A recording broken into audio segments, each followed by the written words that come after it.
Hammaga assalomu alaykum. Bugun yangi sort tutlarimiz, mevalari pishibdi. Shularni bir qator ko'rsatmoqchi edim. Xo'p, bunisi Kokuso sorti. Mevalari yaxshi, yirik. Mana hosildorligi ham yaxshi. Buni o'tgan safar kelganimda yeb ko'rgan edim.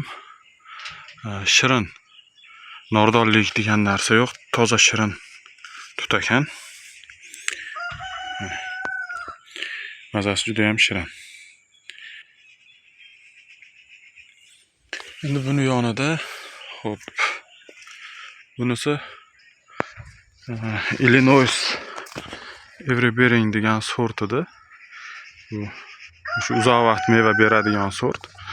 Buniki sal maydaroq narigiga nisbatan. Hozir bittasini olib ko'rsataman.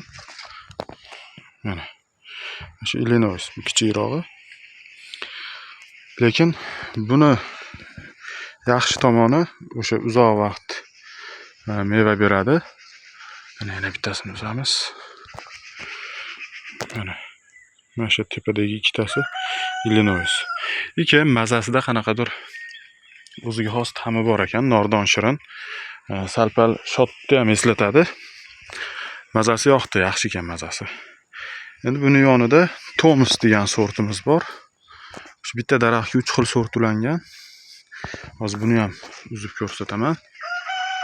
Bular sal maydaroq bo'ldi yana ham. Mana shu tepadagi ikkitasi Thomas. Bunda ham ozgina o'sha nordon shirinlik bor ekan. Lekin narigi nimaga nisbatan Illinoisga nisbatan kamroq nordonligi, shirini ko'proq. Tepadagi 3 ta Thomas, 2 ta Illinois, bag'i Kokuso.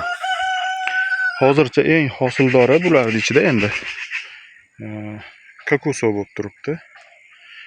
Va o'sha mazasi eng shirini ham shu. Bu yil birinchi marta nishona hosili. Keyin Kokusoda o'ziga xos yana bitta tomoni. Mana bu ikkitasi bilan solishtirsa, qanaqadir sekinroq o'sar ekan mana. Mana shu mana bu Kokuso bo'lsa, bitta daraxtga ulangan. Bular mana Illinois bilan Thomas qanchalik tepaga o'sib ketgan. Bu sal yotibroq va sekinroq o'sar ekan. Oshiqcha katta bo'lib ketib, tikka o'sib ketmas ekan. Chiroyli daraxt bo'lar ekan. Hammaga rahmat, sog' bo'linglar.